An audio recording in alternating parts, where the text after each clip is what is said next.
Here are some of the elements that go into making the shot of VA-28. This is the dust element, the gritty sand element.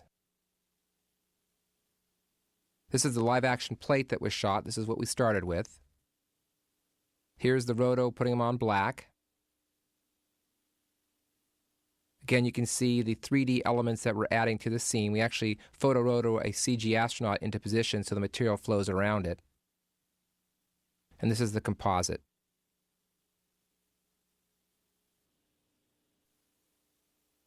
This is one of the more complicated shots. This is the animatic that was done early on in the storyboarding process to give Brian an idea of what the sequence would look like. We use this as kind of a template to build the live-action moves that would be done eventually months later in Vancouver on the blue screen stage.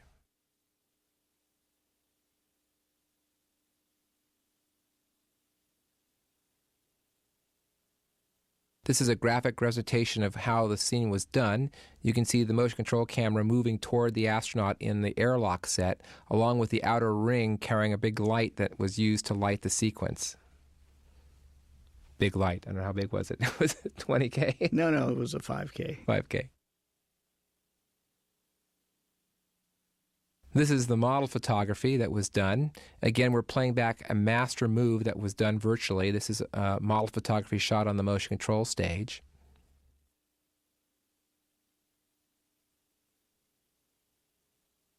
This is the actual blue screen element of the last astronaut, including the airlock. And again, you can see how the motion control camera's rotation is slave to the rotation of the lights. The illusion is that they are tumbling and not the camera.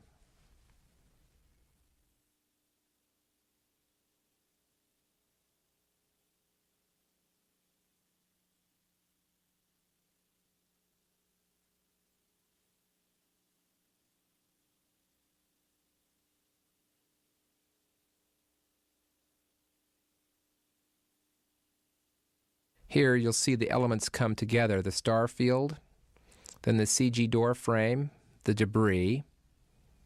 Then you have the foreground astronauts. Each one is separate, being matted in front of the other. Eventually the model ship, and then the umbilical cord that's done with computer graphics to tie them together.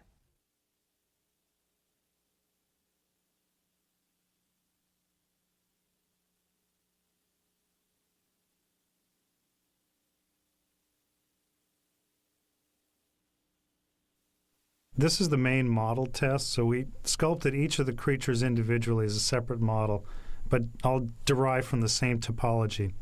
That means that each one of them actually has 2 arms and 2 legs and a long tail and a long neck, and then to make all the different creatures, they were sort of squished and mashed in and resculpted to be the different creatures, but they all start from the same topology.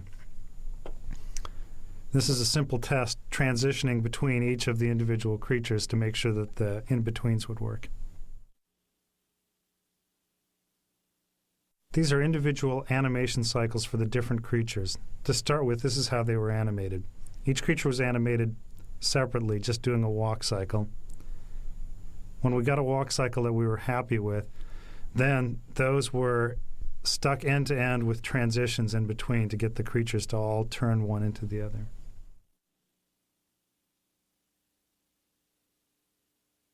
Not only did all the actual geometry of the body have to be compatible, but all the skeletons had to be compatible with each other. So in fact, they're all actually the same skeleton. The joint lengths are all scaled appropriately to work for the different creatures. So this represents all the different models with all the different shape changes applied to them. And as you can see, some of the creatures on either end look pretty strange. But we have all of these creatures present in the animation file with all their animation shape changes rippling one through to the next. This is the master animation file for the evolution shot. This is just a gray plastic render to let us see exactly what the creature is doing and to determine that there's no foot slippage. Then this animation was replicated dozens of times throughout the sequence with small time offsets to represent the whole crowd of creatures.